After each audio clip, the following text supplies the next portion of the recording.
Hello dear friends. आज की class में हम देखेंगे कि किसी भी फिजिक्स के इंटरव्यू के अंदर मॉक टीचिंग कैसे किया जाता है, कि आपको अगर बोर्ड पे पढ़ाना हो तो किस तरह से आप पढ़ाओगे, उसके बारे में हम एक आइडिया देखेंगे। यहाँ पे मैं आपको बोर्ड के ऊपर पढ़ाने की कोशिश करूँगा और आप देखना कि किस तरह से हम पढ़ाते हैं, ठीक है। तो मैं स्टार्ट करते हैं हम यहाँ से। प्यारे दोस्तों, आज की क्लास में हम रेडियो एक्टिविटी के बारे में डिस्कस करेंगे। तो आज का हमारा टॉपिक होने वाला है रेडियो एक्टिविटी। आज की क्लास में हम देखेंगे कि रेडियो एक्टिविटी क्या होता है, इसके बारे में विस्तार से चर्चा करेंगे। पिछली क्लासेस में हमने देखा कि न्यूक्लियस की डिस्कवरी कैसे हुई, उसके रिगार्डिंग हमने रदरफोर्ड का अल्फा स्कैटरिंग का एक्सपेरिमेंट स्टडी किया। फिर हमने देखा कि न्यूक्लियस में कंस्टिट्यूएंट क्या क्या है, किससे मिलके न्यूक्लियस बना है। तो हमें पता चला कि न्यूक्लियस जो है वो न्यूट्रॉन्स एंड प्रोटॉन्स का एक कॉम्बिनेशन है। फिर हमने स्टेबिलिटी के आधार पर न्यूक्लियस को दो भागों में बांटा। एक को हमने स्टेबल न्यूक्लियाई बोला, दूसरे को हमने अनस्टेबल न्यूक्लियाई बोला।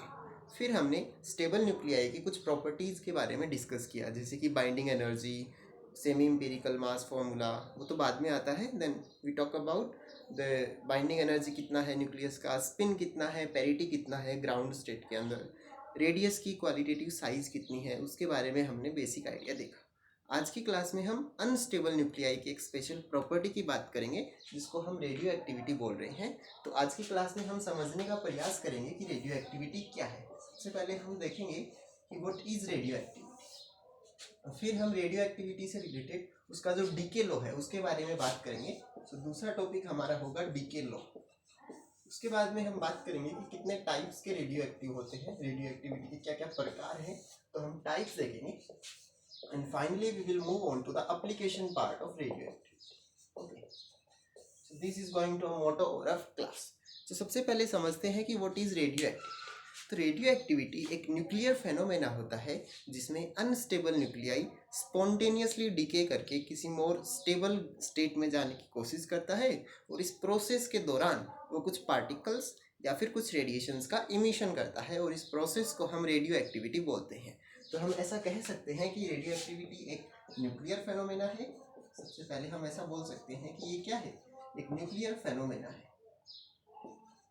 ओके, इसका क्या मतलब हुआ कि जो रेडियो एक्टिविटी जो प्रॉपर्टी है उसमें एटम का न्यूक्लियस पार्टिसिपेट करेगा। जो न्यूक्लियस के सराउंडिंग में जो इलेक्ट्रॉन्स है उनका रेडियो एक्टिविटी में कोई भी योगदान नहीं होगा। दूसरी बात हम ये बोल सकते हैं कि ये जो प्रोसेस होती है वो स्पॉन्टेनियस होती है। ये प्रोसेस जो है वो स्पॉन्टेनियस होती है। इसका मतलब कि ये जो अनस्टेबल न्यूक्लियाई है वो स्वतः है, अपने आप, बिना किसी एक्सटर्नल इफेक्ट के किसी मोर स्टेबल स्टेट में जाने की कोशिश करता है। तीसरी बात हम ये बोल सकते हैं कि ये जो रेडियो एक्टिविटी है वो एक प्रोबेबिलिस्टिक थ्योरी,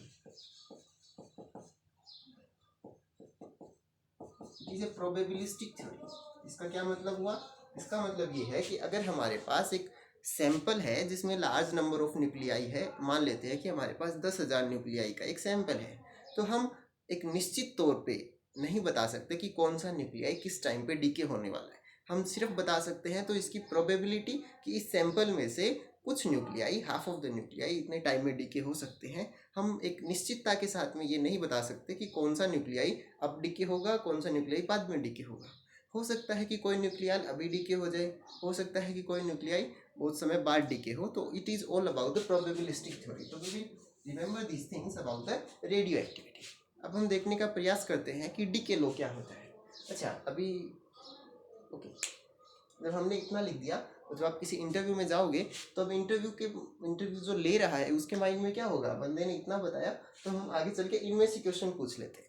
और आप पहले से प्रिपेयर करके गए होंगे तो क्वेश्चन आपसे डीके लो पे पूछ सकते हैं, आपसे टाइप्स के पूछ सकते हैं, आपसे एप्लीकेशन से पूछा जा सकता है। तो ऑल ओवर द अराउंड आपका जो इंटरव्यू है इसी टॉपिक के ऊपर चलेगा। तो इस तरह से आप कोई भी टीचिंग कर सकते हैं। Thank you very much.